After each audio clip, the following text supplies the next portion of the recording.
Pulezidenti w'eggwanga Yoweri Kaguta Museveni asiimye enkola y'emirimu gy'ekitongole ekivunaanyizibwa ku nguudo ekya Uganda National Roads Authority olw'okulangawo okuwa kampuni ezikola enguudo ebbaluwa ezikakasa nti zimaliriza emirimu gyazo kubanga baba beetaaga okwekenneenya enguudo zino okwewala obubenje obubadde bukyase ensangi zino.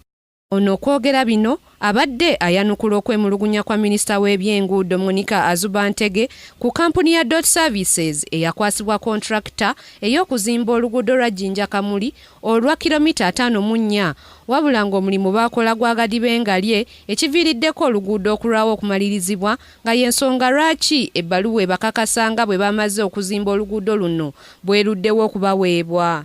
Uganda National Roads Authority has not yet issued the certificate of completion because of administrative results, technical results, as it has been done much as you are commissioning it, Your Excellency. Without the completion certificate, the contract, the job is not yet over.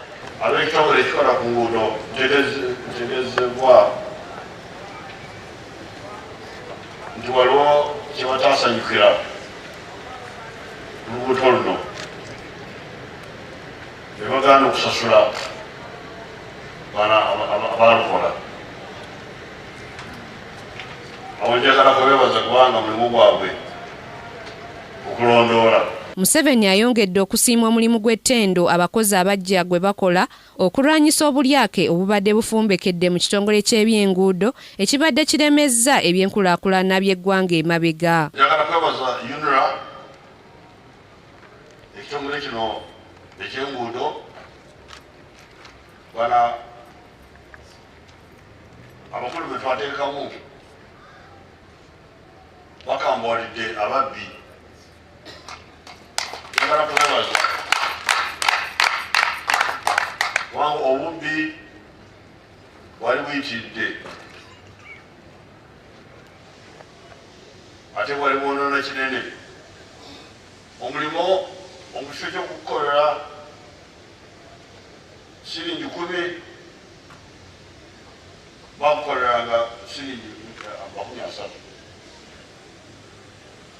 Nolwekyo esente zandikoze kilometers 5 kulw'obubbi zakola kilomita emuyuka.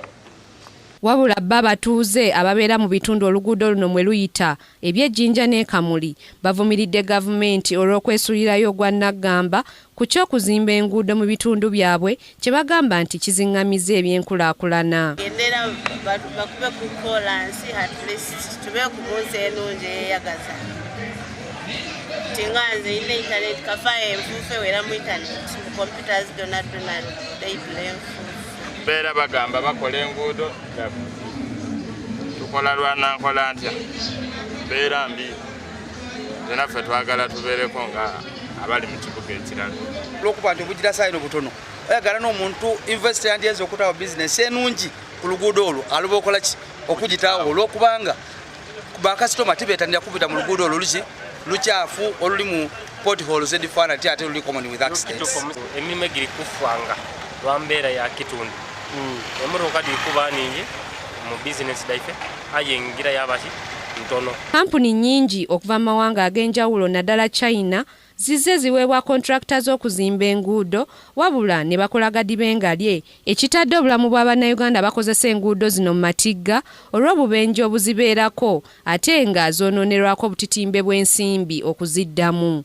Grace Nantali Kakooza, Kingdom TV amalindirire. This is Kingdom TV.